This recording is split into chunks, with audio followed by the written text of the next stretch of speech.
டாடா மோட்டார்ஸினுடைய global product portfolio improve ஆகிட்டே இருக்குது, அதனுடைய ப்ராஃபிட்டபிலிட்டி கூடிக்கிட்டே இருக்குது.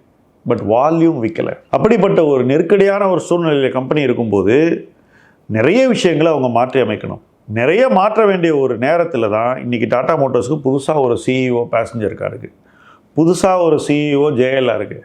இப்போ இந்த சிஇஓலாம் அவங்க வேலையில் அமர்ந்து அந்த வேலையை தெளிவாக புரிஞ்சுக்கிட்டு சேலஞ்சஸ் எல்லாம் லிஸ்ட் பண்ணி அதற்கு என்ன தீர்வுன்னு அவங்களே ஐடென்டிஃபை பண்ணி மொத்த டீமையும் அதுக்கு பைஇன் பண்ண வச்சு அந்த சேலஞ்சிலேருந்து மீண்டு வர்றதுக்கு எவ்வளோ நாள் ஆக போகுது அப்படிங்கிறது தான் கேள்விக்குறி. மீண்டு வருவார்கள்.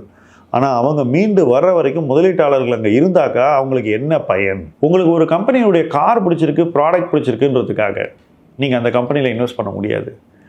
அந்த ப்ராடக்ட் வால்யூம் விற்றாதான் அந்த கம்பெனி நல்ல கம்பெனி. அந்த வகையில் டாடா மோட்டார்ஸ் எனக்கு பிடித்த ப்ராடக்ட்ஸை உற்பத்தி பண்ணக்கூடிய கம்பெனியாக இருந்தால் கூட, என்கிட்ட ஒரு டாடா மோட்டார் கார் இருக்குது, ஆனால் என்கிட்ட மாருதி கார் எதுவுமே கிடையாது. பட் இருந்தாலும் முதலீடாக நான் மாருதியை ப்ரிஃபர் பண்ணுறேன்.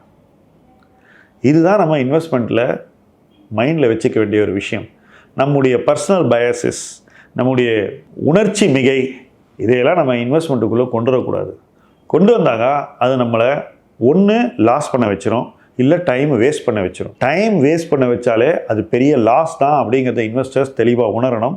அதை உணர வைக்கிறதுக்காக தான் இந்த வீடியோ போட்டிருக்கேன்.